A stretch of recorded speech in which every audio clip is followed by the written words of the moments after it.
دنیا کے کسی اور کونے میں ہونے والی کسی تقریب کو دیکھ سکتے ہیں، اللہ کے لیے کیا مشکل ہے؟ تو یہ مکالمے جو قرآن نے نقل کی اور یہ مشاہدات جو قیامت کے دن اللہ تعالیٰ کرائیں گے کہ جنت والے دیکھ رہے ہوں گے جہنم والوں. قالت اللہ ان کدت لتردین، وہ کہے گا اللہ کی قسم قریب تھا کہ تو مجھے ہلاک کر ڈالے. ولولا نعمت ربی لکنت من المحضرین، اگر میرے رب کا فضل نہ ہوتا تو میں ضرور حاضر کیے جانے والوں میں سے ہو جاتا، مجھے بھی عذاب دیا جاتا. افما نحن بمیتین الا موتتنا الاولی، بس پہلی موت کے سوائے ہم مرنے والوں میں سے نہیں ہیں. جو دنیا میں موت آ گئی وہ آ گئی، اب یہ جنت یا جہنم ہمیشہ ہمیش کے لیے، اب کوئی موت نہیں آئے گی. وما نحن بمعذبین، اور ہم عذاب دیے جانے والوں میں سے نہیں ہیں. یہ اہل جنت کا بیان ہے کہ وہ موت ختم ہو گئی دنیا میں معاملہ، اب جو زندگی ہمیشہ کی ہے اب ہمیں عذاب نہیں دیا جائے گا، یہ اہل جنت کا معاملہ ہے. اور جہنم والوں کے لیے بھی موت نہیں ہے، ان کے لیے بھی جو عذاب کا معاملہ وہ ہمیشہ ہمیش کے لیے ہوگا. ان ھذا لہو الفوز العظیم، بے شک یہی بہت بڑی کامیابی ہے. اللہم انا نسألک الجنہ، اے اللہ ہم تجھ سے جنت کا سوال کرتے ہیں. اللہم اجرنا من النار، اے اللہ ہمیں آگ کے عذاب سے محفوظ فرما. لمثل ھذا فلیعمل العاملون، بس اس جیسی نعمت کے لیے چاہیے کہ عمل کرنے والے ضرور عمل کریں، اس میں آگے بڑھنا چاہیے. اگر کمپٹیشن کرنا ہے تو ان معاملات میں کرو کہ اللہ کی جنت کو حاصل کرو، اللہ کی رضا کو حاصل کرو، اللہ کی نعمتوں میں آگے بڑھنے کی کوشش کرو. اذالک خیر، کیا یہ بہتر ہے؟ نزلا، مہمانی کے اعتبار سے، ام شجرۃ الزقوم، یا زقوم کا درخت. انا جعلناها فتنۃ للظالمین، بے شک ہم نے اسے ایک آزمائش بنا دیا ظالمین کے لیے، اس درخت کے ذریعے سے ان کو عذاب دیا جائے گا. انہا شجرۃ تخرج فی اصل الجحیم، بے شک وہ ایک درخت ہے جہنم کی جڑ میں نکلتا ہے. طلعها کأنہ رؤوس الشیاطین، اس کا خوشہ گویا کہ وہ ہے شیاطین کا سر. یہ اصل میں کسی شے کی بدصورتی بیان کرنے کے لیے انداز. اب شیطان کا کوئی تصور ذہن میں لائے تو کتنا بدصورت ہوگا وہ. تو اس درخت کا جو خوشہ ہوگا وہ شیاطین کے سروں کی طرح. کأنہ رؤوس الشیاطین، گویا کہ وہ شیاطین کے سر ہیں. فإنہم لآکلون منہا، بے شک وہ اس میں سے کھائیں گے. فمالئون منہ البطون، سو اسی سے پیٹ بھریں گے. ثم ان لہم علیہا لشوبا من حمیم، پھر بے شک اس کھانے پر ان کے لیے کھولتا ہوا پانی ہوگا، ملا ملا کر دیا جائے گا، اس میں پیپ ملی ہوئی ہوگی جہنمیوں کی. ثم ان مرجعہم لإلی الجحیم، پھر ان کا لوٹنا ہے جہنم کی طرف. یہ ہے زقوم کا درخت. جامع ترمذی کی حدیث ہے، اللہ کے رسول صلی اللہ علیہ وسلم نے فرمایا کہ انتہائی بدبودار اور انتہائی کانٹے دار، اس کے اندر سے نکلنے والا رس وہ بھی انتہائی بدبودار، اگر وہ بہائے جائے اس کا ایک ڈول دنیا میں تو دنیا میں بدبو ہی بدبو ہو جائے، کوئی شے پیدا نہ ہو. یہ جہنمیوں کو وہاں پر کھانا ہوگا، اور جب وہ پھنسے گا گلے کے اندر تو اس پر کھولتا ہوا پانی پلایا جائے گا، پیپ ملا ملا کر. یہ ہے سختیاں جو اللہ نے بیان فرمائی. اللہم اجرنا من النار، اے اللہ ہمیں آگ کے عذاب سے محفوظ فرما. ثم ان مرجعہم لإلی الجحیم، پھر ان کا لوٹنا جہنم کی طرف ہوگا. معلوم ہوتا ہے کہ کسی ایک مقام پر یہ عذاب ہوگا زقوم کے درخت کو کھانے کا، اور پھر جہنم کی طرف لوٹایا جائے گا مزید عذاب کے لیے. انہم الفوا آباءہم ضالین، بے شک انہوں نے اپنے باپ دادا کو گمراہ پایا تھا. فہم علی آثارہم یہرعون، سو ان کے نقش قدم پر یہ دوڑے جاتے تھے، اندھی تقلید کرتے تھے. وَلَقَدْ ضَلَّ قَبْلَهُمْ أَكْثَرُ الْأَوَّلِينَ، اور یقیناً ان سے پہلے گمراہ ہوئے تھے پچھلوں میں سے اکثر. وَلَقَدْ أَرْسَلْنَا فِيهِمْ مُنذِرِينَ، اور یقیناً ہم نے ان میں خبردار کرنے والے بھیجے یعنی رسول. فَانظُرْ كَيْفَ كَانَ عَاقِبَةُ الْمُنذَرِينَ، بس دیکھو کیسا ہوا ان لوگوں کا انجام جنہیں خبردار کیا گیا. إِلَّا عِبَادَ اللَّهِ الْمُخْلَصِينَ، مگر اللہ کے خاص چنے ہوئے بندے، مراد ہے کہ وہ عذاب سے بچا لیے گئے. اب اس کے بعد اس سورہ مبارکہ کا تیسرا رکوع شروع ہو رہا ہے، اس میں رسولوں کے حالات کا ذکر آ رہا ہے.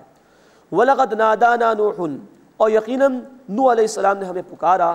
فَلَنِعْمَ الْمُجِيبُونَ، تو ہم خوب دعا قبول کرنے والے ہیں. یعنی قوم نافرمانی پر اڑی رہی تو حضرت نوح علیہ السلام نے اللہ سے درخواست کی، دعا کی کہ اللہ ان کو عذاب میں مبتلا فرما. وَنَجَّيْنَاهُ وَأَهْلَهُ مِنَ الْكَرْبِ الْعَظِيمِ، اور ہم نے انہیں اور ان کے گھر والوں کو بڑی مصیبت سے نجات عطا فرمائی. وَجَعَلْنَا ذُرِّيَّتَهُ هُمُ الْبَاقِينَ، اور ہم نے ان کی اولاد کو کر دیا باقی رہنے والا. یعنی نوح علیہ السلام کے 3 بیٹے ان کے ساتھ کشتی میں سوار ہوئے تھے، ان سے پھر نسل انسانی کا سلسلہ آگے بڑھا اور انہی کی اولاد میں آگے نسل انسانی پیدا ہوئی۔ اور ایک رائے یہ بھی ہے کہ کشتی میں جو اور لوگ سوار تھے بیٹوں کے علاوہ، ان سے بھی نسل انسانی پھر آگے بڑھی ہے۔ وَتَرَكْنَا عَلَيْهِ فِي الْآخِرِينَ، اور ہم نے ان کے ذکر کو بعد میں آنے والوں میں رکھ دیا۔ بعد میں بھی لوگ ان کے حالات بیان کرتے ہیں، جیسے کہ آج اہل ایمان ان کو یاد رکھتے ہیں۔ سلام علی نوح فی العالمین، سلام ہو نوح علیہ السلام پر تمام جہان والوں میں۔ انا کذالک نجزی المحسنین، ہم اسی طرح عمدگی کے ساتھ عمل کرنے والوں کو بدلہ دیتے ہیں۔ انہ من عبادنا المؤمنین، بے شک وہ ہمارے مومن بندوں میں سے تھے۔ ثم اغرقنا الآخرین، پھر ہم نے دوسروں کو غرق کر دیا۔ اب ابراہیم علیہ السلام کا ذکر ہے۔ وَإِنَّ مِن شِيعَتِهِ لَإِبْرَاهِيمَ، اور بے شک انہی کے طریقے پر چلنے والوں میں سے تھے ابراہیم علیہ السلام۔ اذ جاء ربه بقلب سلیم، جب وہ اپنے رب کے پاس ایک بالکل پاک دل لے کر آئے، ہر عیب سے وہ پاک تھا، اس میں اللہ ہی کی محبت تھی، سراپا وہ ایمان کا پیکر تھے۔ اذ قال لأبیہ وقومہ ماذا تعبدون، یاد کرو جب انہوں نے کہا اپنے والد سے اور اپنی قوم سے کہ تم کس کی عبادت کرتے ہو۔ ائفکا آلہۃ دون اللہ تریدون، کیا تم اللہ کے سوا جھوٹ موٹ کے معبود چاہتے ہو؟ فما ظنکم برب العالمین، تو تمام جہان والوں کے رب کے بارے میں تمہارا کیا گمان ہے؟ تم نے اس کو بھلا دیا ہے اور جھوٹے معبودوں کو اس اللہ کے مقابلے میں پکار رہے ہو۔ فنظر نظرۃ فی النجوم، پھر انہوں نے ستاروں کو ایک نظر دیکھا۔ فقال انی سقیم، تو انہوں نے کہا کہ بے شک میں بیمار ہوں۔ اب یہ اشارہ اس بات کی طرف ہے کہ قوم نے ایک دفعہ چاہا کہ ابراہیم علیہ السلام کو اپنے میلوں میں لے جائیں، ان کی کوئی عید کا دن تھا، قوم نے ان سے بھی کہا کہ ابراہیم ہمارے ساتھ چلیے۔ ابراہیم علیہ السلام نے فرمایا کہ میں تمہارے ساتھ نہیں جاؤں گا، میں بیمار ہوں۔ ایک رائے یہ کہ واقعتاً ابراہیم علیہ السلام کی طبیعت خراب تھی، اور ایک رائے یہ ہے کہ قوم جس شرک میں مبتلا تھی، ستارہ پرستی، شاہ پرستی، بادشاہ کو بھی پوچھتے تھے، اور بت پرستی، اس کو دیکھ کر ابراہیم علیہ السلام کرتے تھے اور اپنے دل میں تنگی محسوس کرتے تھے کہ یہ کیوں اللہ کو چھوڑ کر جھوٹے معبودوں کو پکار رہے ہیں۔ تو ابراہیم علیہ السلام نے معذرت کر لی کہ میں تمہارے ساتھ نہیں جاؤں گا، اور ان کا ارادہ اصل میں تھا ان بتوں کے خلاف اقدام کرنے کا جن کو یہ پوچھتے تھے۔ فقال انی سقیم، تو انہوں نے کہا کہ بے شک میں بیمار ہوں۔ فتولوا عنہ مدبرین، پھر وہ لوگ پیٹ پھیر کر ان سے پھر گئے، یعنی چلے گئے۔ فراغ الی آلہتہم فقال الا تأکلون، پھر ابراہیم علیہ السلام ان کے معبودوں کی طرف متوجہ ہوئے، وہ چلے گئے ان کے مندر کے اندر۔ فقال، انہوں نے کہا الا تأکلون، تم کھاتے نہیں ہو؟ ما لکم لا تنطقون، تمہیں کیا ہوا، تم بولتے کیوں نہیں ہو؟ فراغ علیہم ضربا بالیمین، پھر پوری قوت سے ضربے لگاتے ہوئے ان پر جا پڑے۔ فاقبلوا الیہ یذفون، پھر وہ متوجہ ہوئے ان کی طرف دوڑتے ہوئے آئے۔ یعنی جب قوم واپس آئی اور قوم نے دیکھا کہ سارے بت توڑ دیے گئے ہیں، تو قوم ابراہیم علیہ السلام کی طرف چلی، کیونکہ ان لوگوں کے علم میں تھا کہ ابراہیم علیہ السلام ان کے ان جھوٹے معبودوں کا انکار کرتے ہیں۔ قال افتعبدون ما تنحتون، ابراہیم علیہ السلام نے فرمایا کیا تم ان کی عبادت کرتے ہو جو تم نے خود تراش لیے ہیں، اپنے ہاتھوں سے تم نے ان کو بنایا، ان کی پوجا پاٹ کرتے ہو؟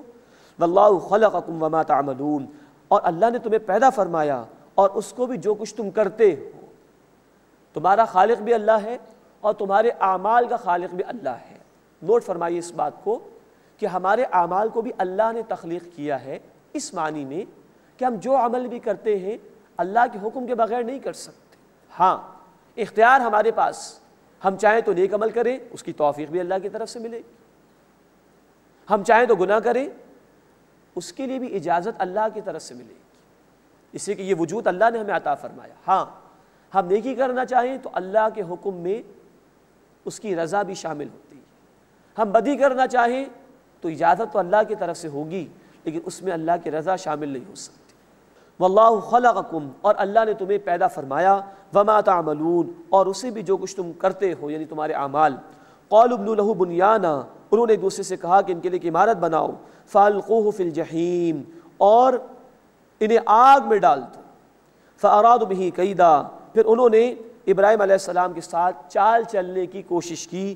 فجعلناہم الاسفلین، تو ہم نے انہیں پستیوں میں کر دیا، مراد ناکام کر دیا۔ ہم پڑھ چکے ہیں سورۃ الانبیاء میں ذکر آیا تھا آیت نمبر 69 میں کہ اللہ تعالیٰ نے اس آگ کو ابراہیم علیہ السلام کے لیے سلامتی بنا دیا۔ وقال انی ذاہب الی ربی سیہدین، اور ابراہیم علیہ السلام نے فرمایا کہ بے شک میں اپنے رب کی طرف جانے والا ہوں، وہ مجھے